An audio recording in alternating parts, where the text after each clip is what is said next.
কি বদ্দা, ভালো তো? Welcome to my new mini blog. আজকের ওয়েদারটা কিন্তু বেশ সুন্দর, দেখতেই পাচ্ছ, আকাশে বেশ পুজো পুজো ভাব। কিন্তু এতদিন ধরে যে হারে বৃষ্টি হচ্ছে, গরম কমার কিন্তু কোনো নামই নেই। গরম সেই একই আছে, বৃষ্টিও কোনো লাভ নেই। আজকে আমার পরীক্ষা ছিল অবশ্য। সো এখন দেখতে হচ্ছে 12টা 56 বাজে, আমার পরীক্ষা একটার থেকে। এখন আমি রয়েছি ক্যান্টনমেন্ট স্টেশনে। কখন পরীক্ষা দেব, কখন কি করব। পরীক্ষা দিতে ঢুকতে এতই দেরি হয়ে গেছে, তাই কোনো শ্যুটই করতে পারলাম না। তাই ডাইরেক্ট পরীক্ষা দিয়ে বেরোনোর সময় শ্যুট। সূর্যের সাথেই এসেছিলাম, তো সূর্য স্কুটিতে হচ্ছে সার্ভিস লাগলো।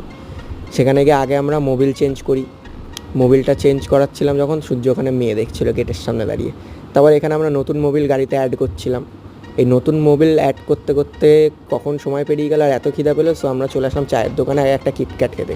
তারপর ওখান থেকে একটা লস্যি নিয়ে আমি নর্মাল ফ্লেভারের লস্যি খাওয়া বেশি পছন্দ করি, কিন্তু সূর্য ব্লু বেরি ফ্লেভারের লস্যি নিয়েছিল, কথা বলতেও আমি পাচ্ছি না। তো যাই হোক, আজকে মিনি ব্লগটা পাপ্পুর সাথে দেখা করে শেষ করি। টাটা।